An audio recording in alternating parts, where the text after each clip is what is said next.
Welcome to my Friday RC show. Today we're going to be looking at the Messerschmitt by Park Zone, and we're going to be installing the flap sets on it. This is a great plane, which, just talk about it really quick first. If you're going to be buying a plane of about this size, it's a great choice, because unlike certain other planes in its price range, which are still great planes, I'm talking about the Park Zone P51 Mustang. It's a wonderful plane. It comes originally with 3 channels, but you can upgrade it to 4 channels with a rudder kit, which actually comes with it. All you need is a servo. But this plane, it costs a little bit more. I think it's about $50 more than the P51. But it comes standard with 4 channels, and it also has the option to add on flaps really simply. And that's what we're going to be talking about in the video today. Now, I've gone ahead and I've installed one side on, and we're going to go over everything you need to install, and then we're going to go ahead and install the other side. So first off, let's go over what you need. Everything comes in the box except for 3 things. All you need is 2 servos. The recommended servos are the Park Zone S80s, SV80s. And then the other thing you need is a flap hardware set. I've taken this out of the bag. It's down here on the table. It's just the control rods for the flaps. Really simple process. I did the first one, and then I'm going to go over and do the second one on camera here. But it's a really simple process. So here's the wing, and here's the first flap that I set up. I'll go over the other side, of course, but here's the SV80 servo. It fits into that pocket on the wing. And then, as you can see, the hardware set connects to the aileron. Now the aileron, as you can see, here's the other servo that holds the aileron. The aileron is actually cut in 2. I cut that in 2. So now, as you can see, you should have a 1/16 or an 1/8 of an inch through there. A nice little spacing so that it doesn't catch each other. Now mine looks kind of not perfectly cut. That's because I used a serrated knife. You really should use a razor blade. You'll get a nice smoother edge, and I'm going to fix that off later, but that's what I worked with for today.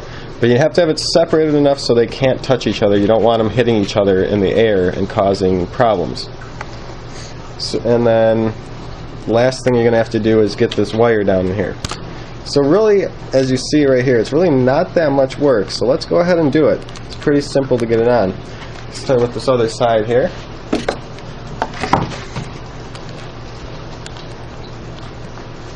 Alright, so we're going to take our servo. Where did I put that?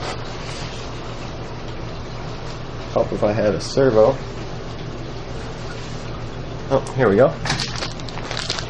We're going to take our new servo out.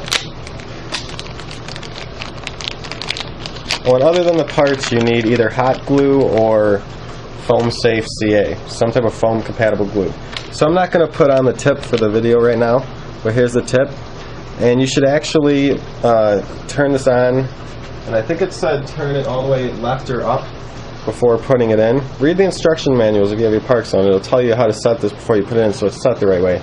But I'm just going to set that up later when I'm testing the radio, so I'm not gluing mine in yet. But this is how they go in.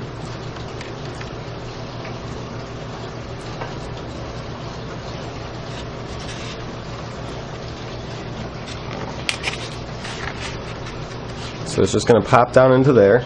Now, as you can see, the hole on this side of the plane is on the outside of this notch here, the inner flap, and on this side it's on the inside of that. It's kind of over here. See, that one's on the outside and this one's still here. So it's kind of hard to tell which way they go. So this is how they go. The one that's still in the this square block here, it obviously points this way, which is going to make your control line go straight down to the end of the flap. And then the one that I'm installing over here, it points the exact same way, and then the control line will come right down here to the flap. So that's how they go in there. And now I'm going to put in the wire. Now for the wire, there's this tape here. So all you do, and there's a circle in the middle, and the circle in the middle is where the wires come through. So all you do is take a very sharp knife. Easier to cut with a sharp knife. It's actually safer to use a sharp knife than a dull knife. and just cut through. Be careful not to hit any wires that are already underneath there, because you might have some wires in there, I think, already from your aileron servos, so be careful not to cut those wires. Cut back to where your cord is, and then cut a slit down. Then you can take your cord. It'll take some working in there. I might not get it perfectly in there right now, but then you can push your cord through, and then you can take the end of your cord, obviously, and stick it through the middle. And it'll take some jiggling to get through because there are lots of cords up in here. There it is.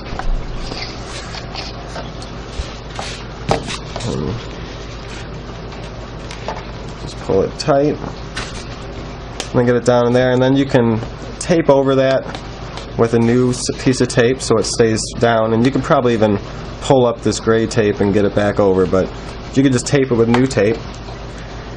And that's pretty much all there is to putting in the servo there. And then you just have to cut the edge of the wing here, aileron here, so it just separates the aileron from the flap. So you should use a really sharp razor type knife, but I don't have one right here, so I'm going to be using this serrated knife. And be careful not to go too far down when you're cutting, because each side is going to go a little different, so careful when you're cutting it that you don't go too far down on either side.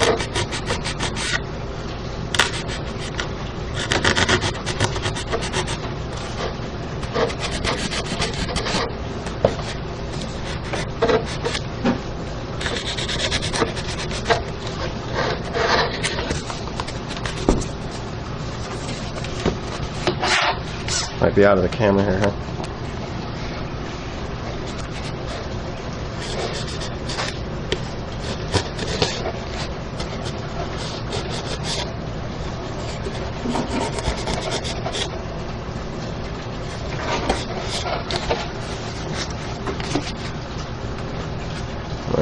I'm going to finish it off after the video, make it a little wider when I have a little more time to concentrate on it.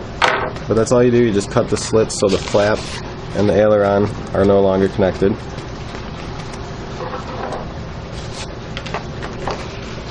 And then, of course, your servo here is going to have the white piece on it, and attached to that will be the control arm, which is going to come up here. So this is where we need our link to connect to the control arm. So for that, I'm going to put it right at the edge of the socket, or the edge of the crease, and I just push the pins through. It's better if you use like a little drill to push through, so then it won't make it'll be cleaner, but I just push them through straight.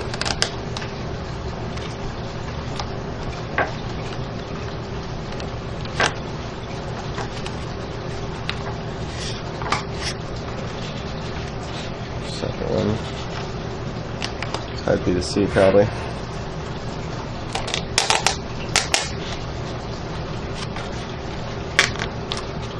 Alright, so I just push the 2 screws through, and that's how it's attached. And then the screws are on the other side. Now this doesn't really matter, this is just foam. It doesn't matter if it looks that bad, because it's going to be attaching this to this. So it's going to cover that anyways, and it looks like they came out pretty even. And then all you do is you connect your control rod here, and you're all good. So that's, I'm at almost 10 minutes here, so I gotta stop pretty soon, but that's how you put in your servos for your flaps. And I'll be making a part 2 to this video about how to set up your transmitter so your flaps work correctly, because this will add a 5th channel to your plane, whereas you used to have 4 channels, so you'll have a little bit more to control here. So that'll be in part 2. Check back for that soon.